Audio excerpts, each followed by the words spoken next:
plan was actually originally to record some of the album in the States with Dave Friedman, wasn't it? Yeah, we went there and started mixing, but it wasn't... I feel like he would have had to have been a bit like the opposite of a tarot reader, someone who could look in the past to understand the multitude of all of these messages and songs put together. And saying to me on the first day that he felt like a garbage truck driver. Dave Friedman said that. Didn't inspire me. Yeah, I just rock up to work, like a garbage truck driver, do my job, go home. No. That's a bit disappointing. I know, our songs are so depressing. It was like... You got some great kids, Dave. Yes. Your wife's really nice. Yeah. So he's made these amazing, explosive, sun-filled records, and then he's a bit of a downer. What a disappointment. Oh, yeah. I ended up leaving after a few days just because it... Is that why you left? Because you thought that he was a bit lackluster?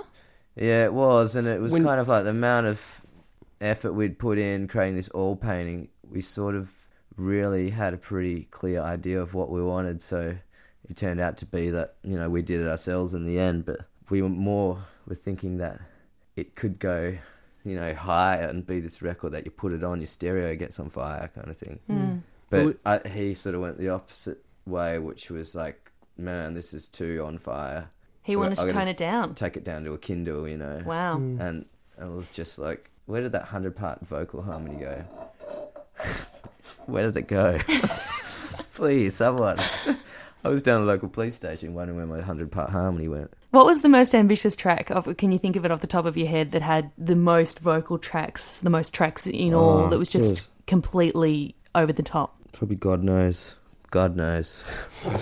God knows, Dan. All of them. Because it was all like in steps, because I'd be engineering some of the vocals, so these guys would go to dinner and be like, I've got this whole studio. Usually I've got a studio where things only work if you smash them against the wall. And this was one that things just worked. So when everyone was in the steakhouse having a steak, I could sit there and just experiment with harmonies. So by the time it got to the vocals, there was already like 50-part harmonies just on as the guides. So then we'd do it properly, and it'd be like with an RCA, like an old classic mic. It would be, it'd sit up at this level, and then all of these would have to be brought up to another level, and then I lost my voice, and the record company got stressed for 2 weeks and paying money, and went back to Perth, did some at my house, and then it started raining, and it's a tin roof, so we had to go to the Hyatt. And you recorded at the Hyatt? Yeah.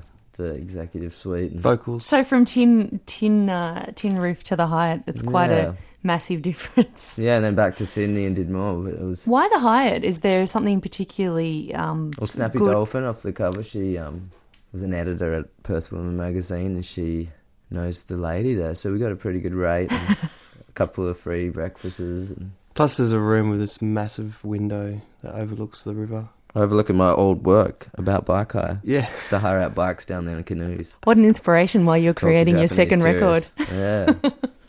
Looking down at the past, literally. But it was pretty stressful because it was that thing of just, I can't sing, like it doesn't have no tone no more.